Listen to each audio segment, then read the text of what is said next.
नमस्ते बच्चों, कैसे हैं आप लोग। आज के परिसर अध्ययन के वीडियो में आप सभी का स्वागत है। बच्चों, हम लोग पढ़ रहे थे पाठ 15 एक अपूर्व समारोह। कौन सा समारोह था ये? शिवाजी महाराज के राज्याभिषेक का समारोह। तो इसमें हमने पिछले वीडियो में पढ़ा था कि शिवाजी महाराज ने राज्याभिषेक करवाने का फैसला क्यों किया। उन्होंने इसलिए किया क्योंकि मराठों के राज्य को सभी राजा मान्यता दें और प्रजा का हित करने वाला एक राजा महाराष्ट्र में आ चुका है, यह बात सभी लोग जान लें और स्वराज्य और शक्तिशाली हो। इसीलिए शिवाजी महाराज ने राज्याभिषेक कराने का निश्चय किया।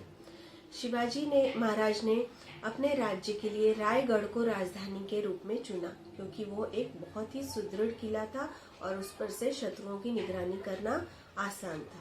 इसके पश्चात शिवाजी महाराज ने राज्याभिषेक की तैयारी करनी शुरू की।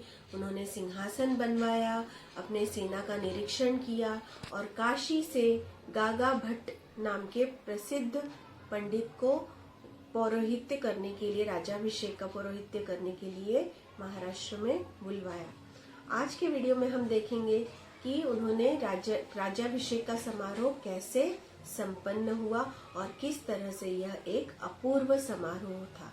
तो आइए देखते हैं। बच्चों, जैसा कि मैंने आपको बताया कि शिवाजी महाराज ने अपने राज्याभिषेक की सारी तैयारी अच्छी तरह से पूर्ण कर ली।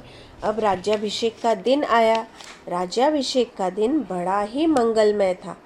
बाजे बजने लगे, चारण गाने लगे, चारों ओर खुशियां छा गई थी।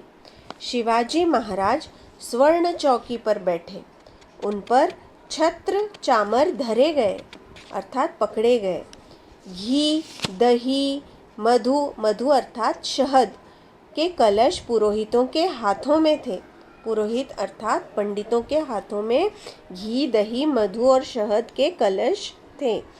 गागा भट्ट जो कि काशी से आए थे, बहुत बड़े पंडित थे, उनके हाथ में स्वर्ण कलश था अर्थात सोने का कलश था और उस सोने के कलश में गंगा, सिंधु, यमुना, गोदावरी, कृष्णा, नर्मदा और कावेरी, इन 7 नदियों और समुद्र का जल भरा था।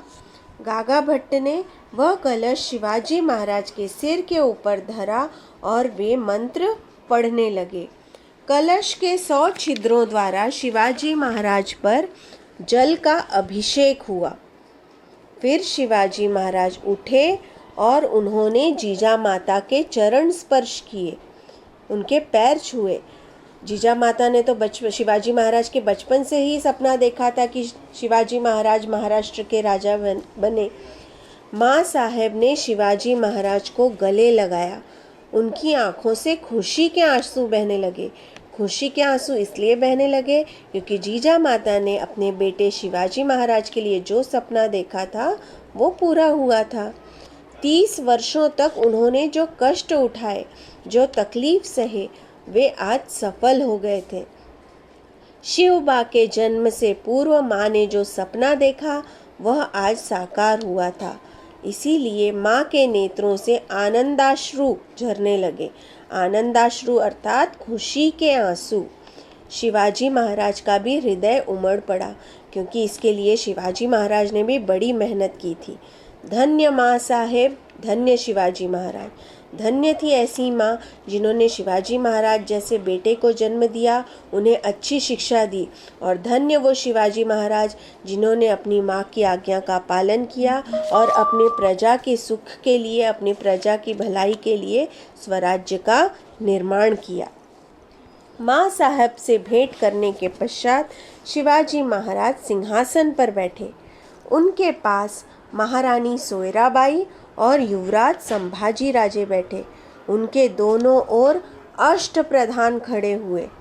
गागा भट्ट ने स्वर्ण मोतियों का झालरदार छत्र महाराज के सिर के ऊपर धरा और जोर से कहा, क्षत्रिय कुलावंतस सिंहासनाधीश्वर श्री शिव छत्रपति की जय हो। सब ने शिवाजी महाराज की जय जयकार की। किलों पर तोपें दागी गईं। संपूर्ण महाराष्ट्र में शिवाजी महाराज की जय जयकार हुई। महाराष्ट्र को एक राजा मिल गया था जो कि प्रजा के हित में सोचता था। इस प्रकार ईस्वी सन 1674 में शिवाजी महाराज का राज्याभिषेक हुआ। उसी वर्ष से शिवाजी महाराज ने राज्याभिषेक नामक नया शक चलाया। शिवाजी महाराज शक करता राजा बने। उन्होंने अपनी अलग मुद्राएं ढालनी शुरू की। इस समारोह में विभिन्न देशों के राजदूत उपस्थित थे। अंग्रेजों ने ऑक्सीडेन नाम का अपना राजदूत शिवाजी महाराज को नजराना देने के लिए भेजा। इस समारोह को देखने के लिए दूर दूर से लोग एकत्रित हुए थे। शिवाजी महाराज के राज्याभिषेक का समाचार सारे विश्व में फैल गया और उनकी कीर्ति चारों ओर फैल गई। सभी लोग बड़े ही खुशी थे, विशेषकर महाराष्ट्र के लोग। वहाँ की प्रजा अपने लिए एक अच्छा राजा पाकर बहुत खुश थे। बहुत ही अपूर्व समारोह था शिवाजी महाराज के राज्याभिषेक का। तो बच्चों, आज हमने देखा शिवाजी महाराज का राज्याभिषेक। ऐसा लग रहा था जैसे कि हम लोग खुद शिवाजी महाराज के राज्याभिषेक में उपस्थित हों, और सचमुच में यह एक बहुत बड़ा ही अपूर्व अद्भुत समारोह था। तो बच्चों, ये पाठ यहीं पर समाप्त होता है। इस पर आधारित मैं आपको गृह कार्य दूंगी, जिसे आप अपनी कॉपी में लिखिएगा। और हाँ, अपना बहुत ज्यादा ध्यान रखिए। मास्क और सैनिटाइजर का इस्तेमाल करिए। 2 गज दूरी का पालन करिए। और एक बार जोर से बोलिए, शिवाजी महाराज की जय।